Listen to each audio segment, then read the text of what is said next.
Twice 13?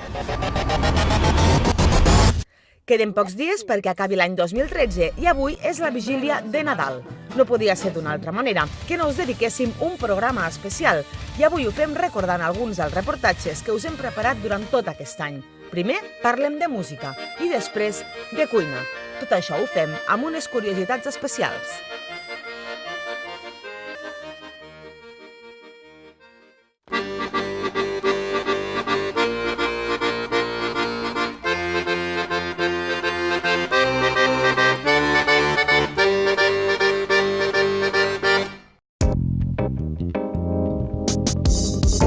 Com sempre, quan s'acosta un final d'any, la plataforma de vídeos YouTube dona a conèixer el seu rànquing anual dels més vistos. Aquest any, YouTube ens sorprèn amb un videoclip collage audiovisual on parodia alguns d'aquests vídeos i els seus protagonistes. Jugant amb l'acció de rebobinar, podem fer un repàs a algunes de les imatges que han quedat gravades aquest any a la nostra retina, com ara les de l'espectacular i provocadora Miley Cyrus, Lady Gaga i fins i tot algunes campanyes publicitàries d'èxit.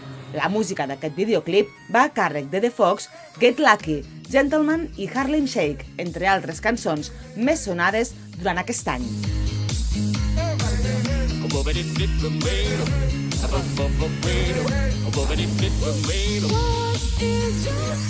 Return to the Mac. Get up what it is, what it does, what it is, what it isn't. Looking for a better way to get up out of bed instead of getting on the internet and checking a new hit me get up. If you can't hear what I'm trying to say, Hit me get up. if you can't read from the same page, I know you want it. Hey. I know you want it. We came here to live life like nobody was watching. Blurred lines, blurred lines, blurred lines, blurred lines, blurred lines, blurred lines. Hey, hey, hey.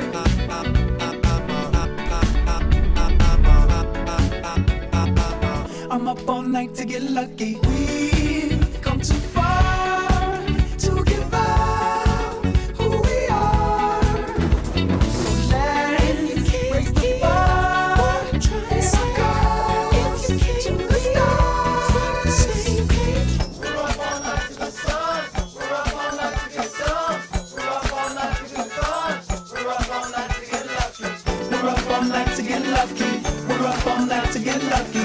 We're up all night to get lucky. We're up all night to get lucky. We're up all night to get lucky. Com que la cosa va de música i de música n'hem tingut molta a la roba estesa, us volem fer un repàs del que us hem explicat al llarg del 2013. Començàvem l'any celebrant amb la Fada Ignorant els seus 5 anys de vida i un dels protagonistes de l'aniversari va ser el Niño de la Hipoteca, un incondicional dels escenaris a Andorra, on va començar a donar-se a conèixer. Aquest any hi va ser amb la seva banda, Los Ratones. Va ser venir un cop aquí perquè vam descobrir aquest lloc, de la Fada Ignorant, un amor, una alegria. Va anar també la primera vegada que vam repetir l'hora. El Toni amb mi ha experimentat ficar entrada, evolucionar, fer una programació cada vegada millor i tal. I, ostres, doncs, no sé, és un lloc màgic aquí, venir aquí. No sé si és Andorra en si o és aquest lloc, però el públic és maravilloso. Era un plaer molt gran estar aquí, estem molt contents. Per primer cop a la història, el Niño de la Hipoteca se presenta en la Fada Ignorant d'Andorra la Vella, capital d'Andorra, el país dels Pirineus. Els Pirineus es la cordillera que une España con Francia, que en breve separará Cataluña de Francia. ¡Qué drama! Seremos países hermanados. Y aquesta cançó da nombre a esta pedazo de banda que recientemente me acompaña, que se llaman Los Ratones. Guiu Cortés és el Niño de la Hipoteca i ara s'hi han sumat Los Ratones, la seva banda. Miguel Pino amb les guitarres i l'ukelele, Dani Tejedor a la percussió i les veus i Carlos Manzanares al baix, el saxo i l'acordió fan que aquesta nova formació tingui un so molt més acústic que no pas els dos treballs anteriors del Niño de la Hipoteca en solitari. A aquestes alçades ja s'està preparant la 6a edició del Festival de Reggae que es fa a Andorra, al Mount Zion, i nosaltres li vam dedicar un espai al febrer d'aquest any, quan va tenir lloc la 5a edició. I'm on my way to Zion. Turbulence to the Future is the name. And I'm on my way to Mount Zion Festival. Holy Emmanuel I Selassie I Jah Rastafari. 9th of February, Mount Zion Festival. Turbulence to the Future will be there. Have no fear. Just beware.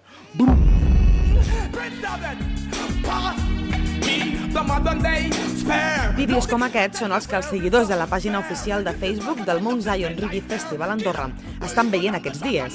Són les salutacions dels artistes convidats a la 5a edició, que es farà els dies 8 i 9 de febrer al Parc Central.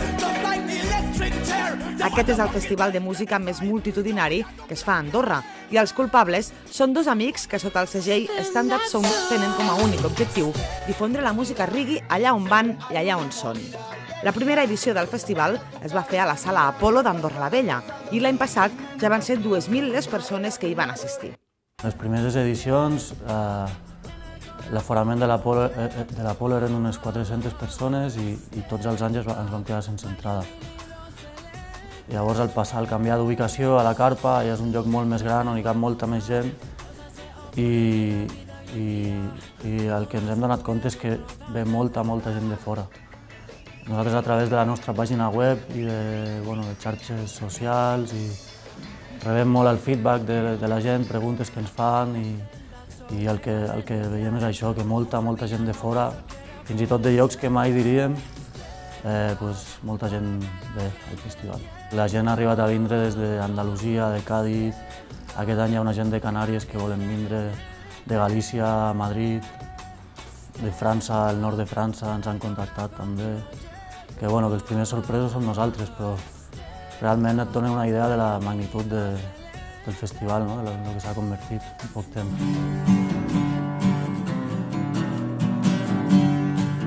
També vam conèixer els eivissencs Projecte Mut i el seu treball Corda i Poal. Ells han fet furor amb la cançó de l'estiu a TV3 i precisament aquesta tardor han tret un nou disc al mercat.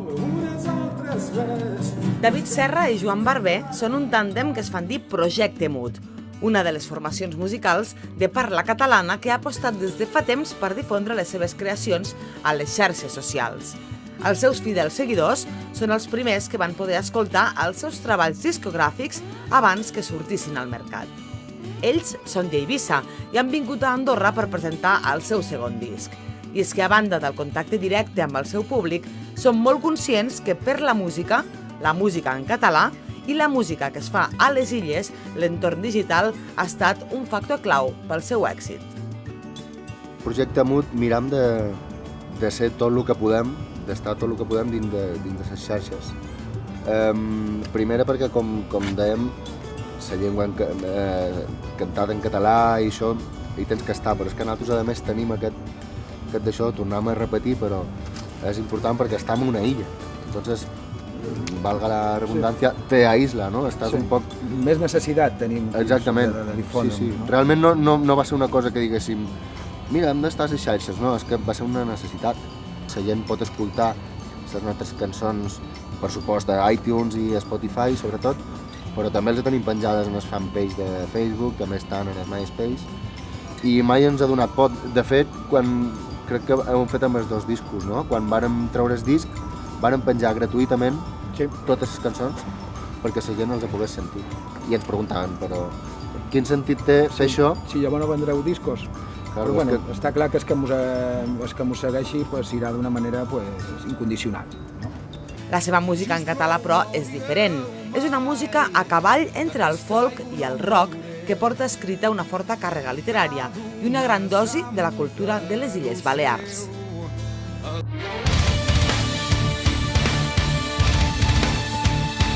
La banda de metal andorrana, els Persephone, encara estan recollint èxits amb el treball que aquest any van treure al mercat, Spiritual Migration, i que els va portar a fer una llarga gira per la Xina. Gairebé no hi ha cap banda musical d'Andorra que avui en dia no es mogui per una o diverses xarxes socials.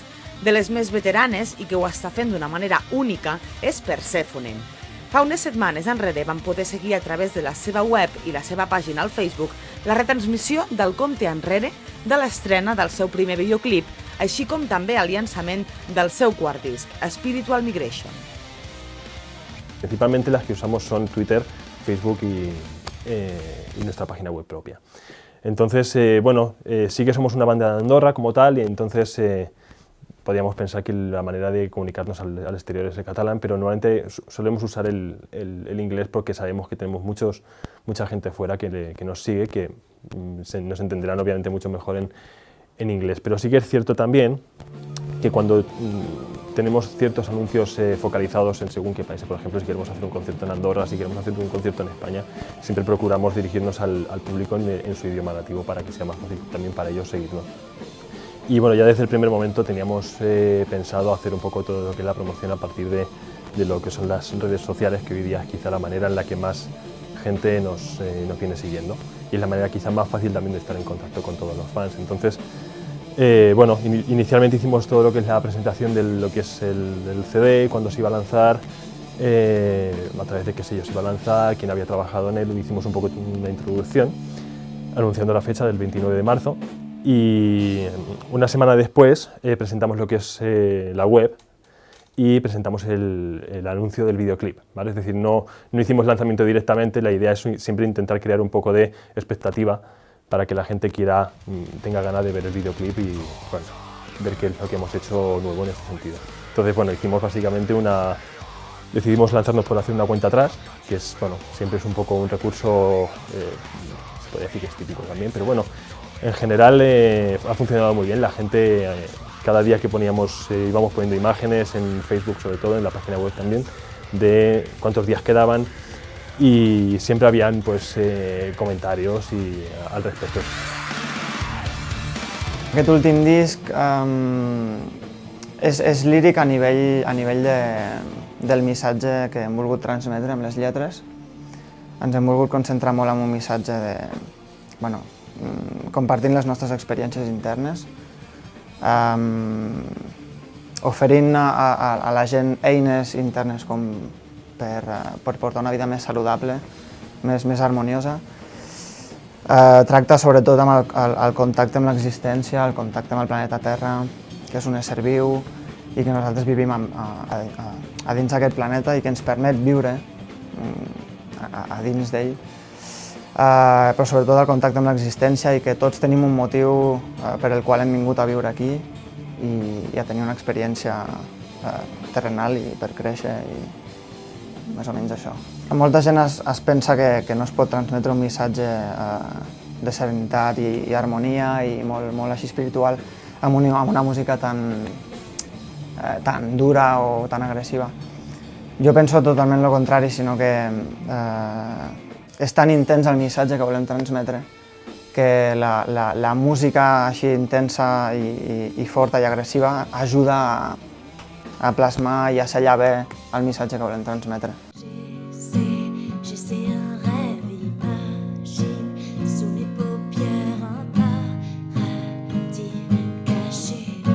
La cantant andorrana, Céline Montel, també ens va deixar enregistrar la seva veu, i va ser gràcies al concurs online del programa de televisió francès que va guanyar, Génération Goldman. Aquests darrers dies sabem que ens ha de sorprendre amb alguna bona notícia.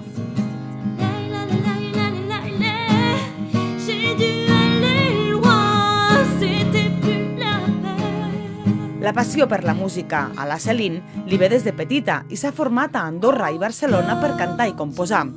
Ara és el moment en què les coses li comencen a sortir bé, però des de fa anys que lluita de càsting en càsting per fer-se un lloc a la música. La seva família, sobretot la seva mare, és qui l'acompanya en aquesta carrera i viu amb ella totes aquestes experiències. Vaig començar a cantar quan tenia 12 anys, de forma més sèria, amb la Catherine Métayer, en camp, pujava cada dimecres, i ella em va transmetre les ganes de cantar i de prendre-m'ho de forma més seriosa, no? I a partir d'aquí vaig començar a fer classes de guitarra amb l'Oriol Vilella, i tot va anar molt ràpid. Als 18 anys vaig anar a Barcelona, vaig fer segon de batxillerat allà, a l'Is de Francès, i vaig començar les classes de solfeig, d'harmonia, de guitarra, de piano, de cant, i a partir d'aquí vaig començar a composar, als 20 més o menys, fa 4 anys, i des de llavors no he parat. he anat fent temes i en francès, que és l'idioma que em surt més fluid. Ràpidament em vaig donar compte que el fet que composar és molt important, no?, en una carrera artística, perquè avui en dia pocs productors aposten per tu i l'essencial és composar, jo diria que és composar i escriure.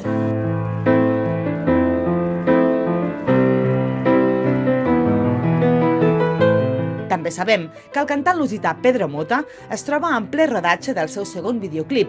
A ell també el vam descobrir i el vam poder gaudir en directe. Vou dar uma volta, não posso deixar pensar nesta história.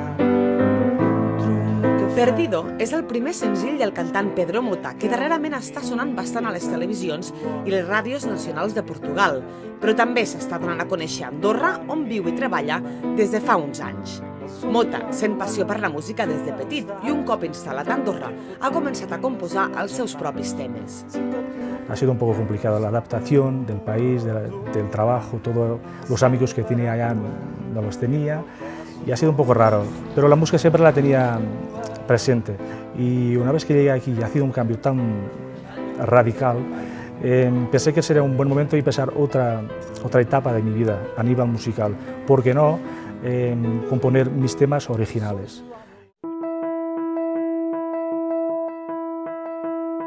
Aquí vam seguir de prop i vam anar fins a Igualada per veure l'estrena de la seva gira va ser els Stereofunk.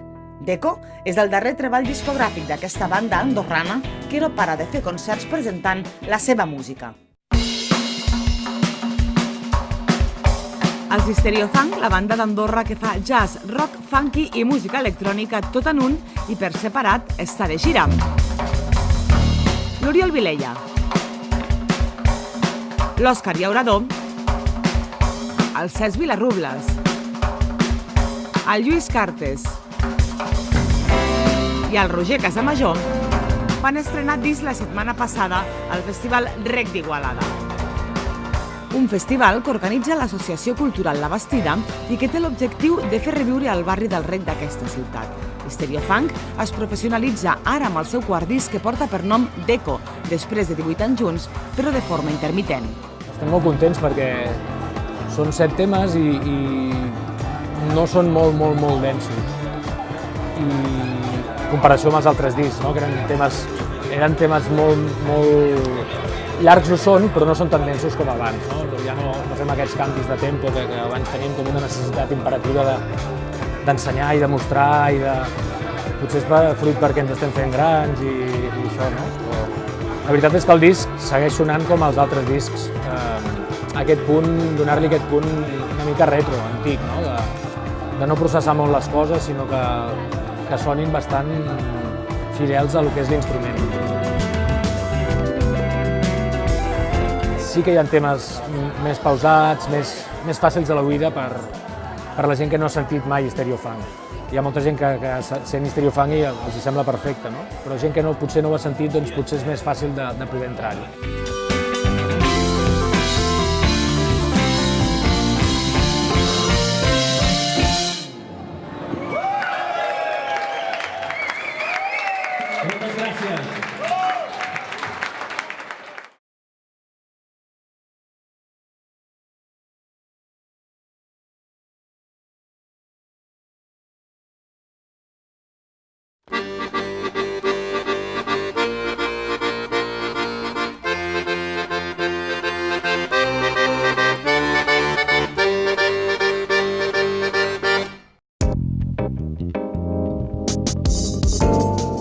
Entre els 10 primers que lideren el rànquing dels blogs més influents i dedicats a la gastronomia al territori espanyol, només n'hi ha un en llengua catalana i només per això i per la seva qualitat ens ha fet gràcia compartir-lo amb vosaltres. Cuina per a Llaminers és un espai on la blogger que el fa, la Mercè, comparteix les seves experiències a la cuina i, sobretot, són experiències dolces i sorprenents. En aquest espai web hi trobareu una llarga llista de receptes delicioses acompanyades d'unes fotografies que fan que la recepta entri pels ulls.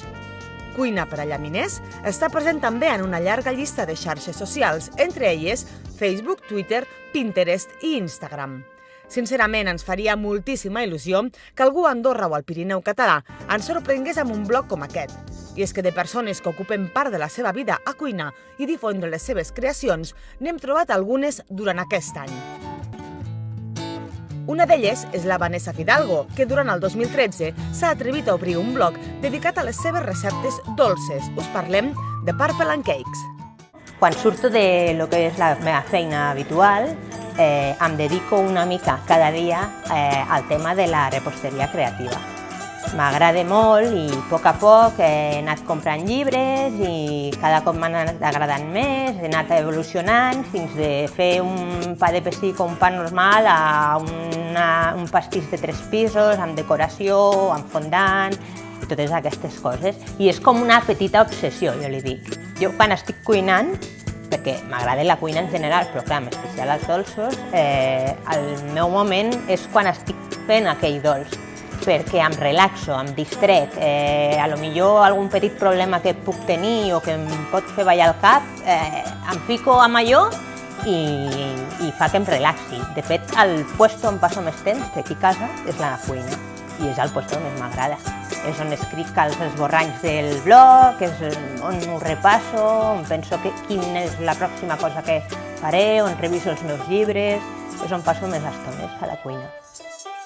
El tortell de nata que fèiem cada diumenge i que menjàvem en família em fa recordar aquests moments quan jo faig aquestes coses.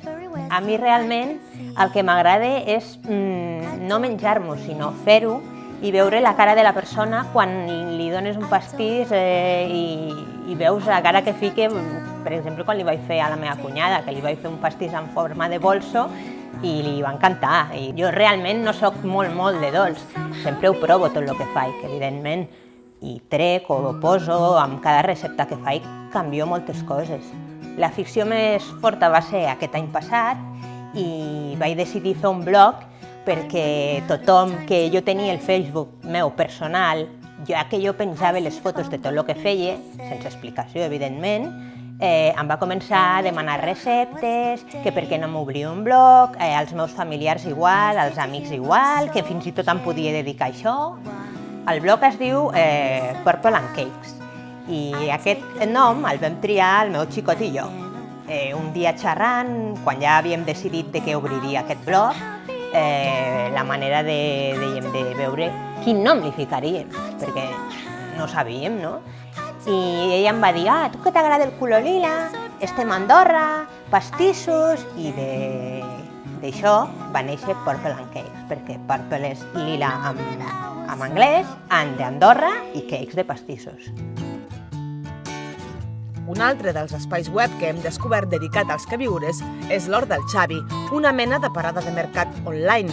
I és que tot el que cultiva al seu hort i alguna cosa més se li pot encarregar per internet i ell mateix t'ho porta a casa.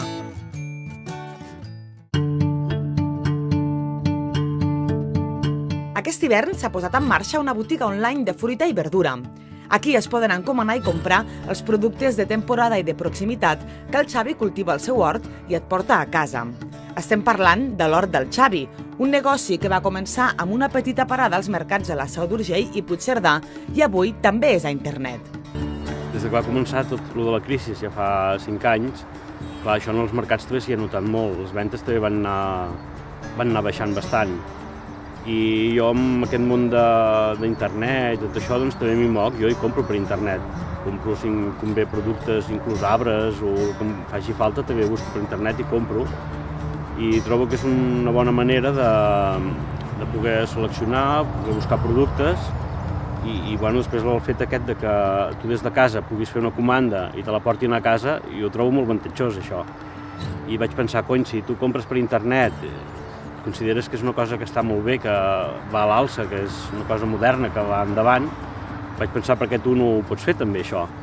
I va ser aleshores quan hi vaig començar a ficar més en aquest món i em vaig buscar un informàtic per fer la nostra web i així vaig començar. Durant el dia, clar, estic aquí i estic per la feina que tinc que fer al camp i no...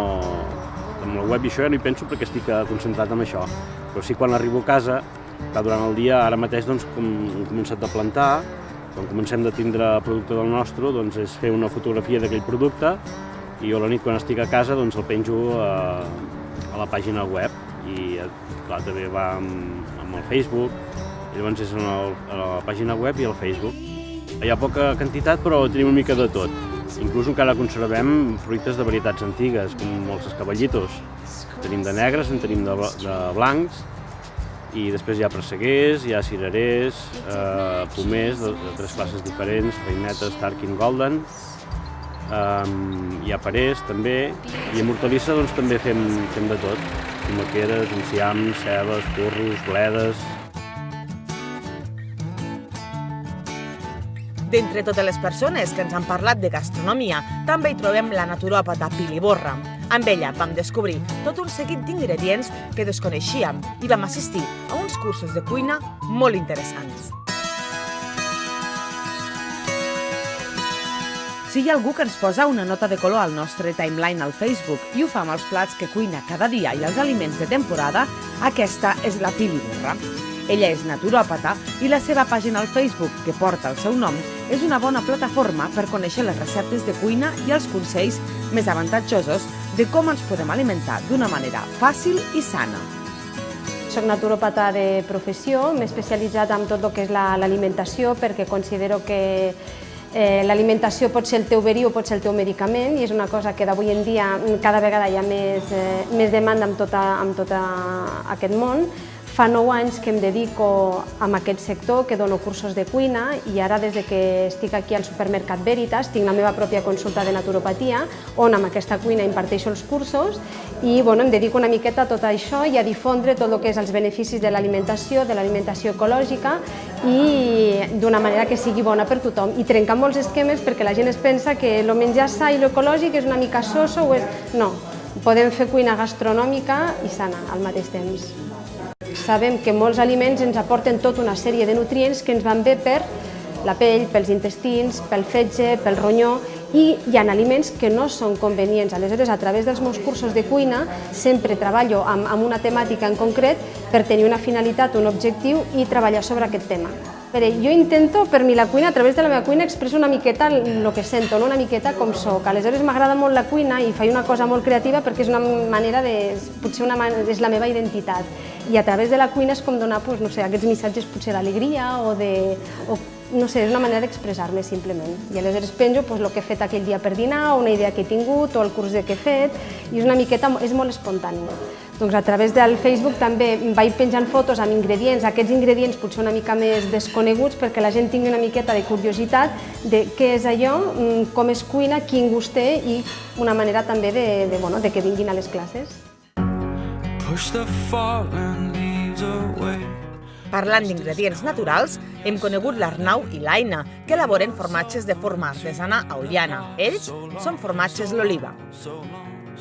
Ha sigut un canvi, vindre a viure aquí dalt i a més treballar els dos junts, sota casa, vull dir, estem bastantes hores junts, però també el que sí que té de bo viure aquí dalt és que qualsevol tarda, després de fer formatges o aquell dia no et ve de gust girar els formatges, doncs te'n pots anar a fer una volta per la muntanya o a escalar o a córrer amb bici o a córrer per aquí. L'Arnau i l'Aina venen del sector del disseny gràfic i pocs s'imaginaven que acabarien fent formatges, però la seva formació professional i la seva experiència en el món del disseny web els ha ajudat a crear la seva pròpia imatge, una imatge de marca que els diferencia. La seva pàgina web és un bon exemple d'autogestió, així com la seva presència a les xarxes socials, en aquest cas, la pàgina del Facebook que porta per nom Formatges l'Oliva.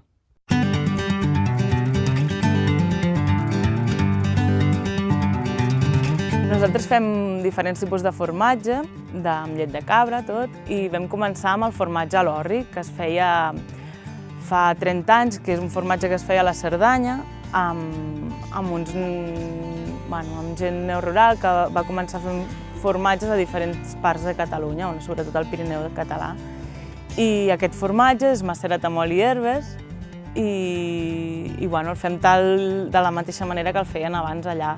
Després també fem uns altres formatges, que és el coscollet, que ja fa també un any o així que el fem, que és un pasta tova, quallada làctica també, amb el fong blanc, el penicillium, que es diu, i és tipus brie, un pasta tova.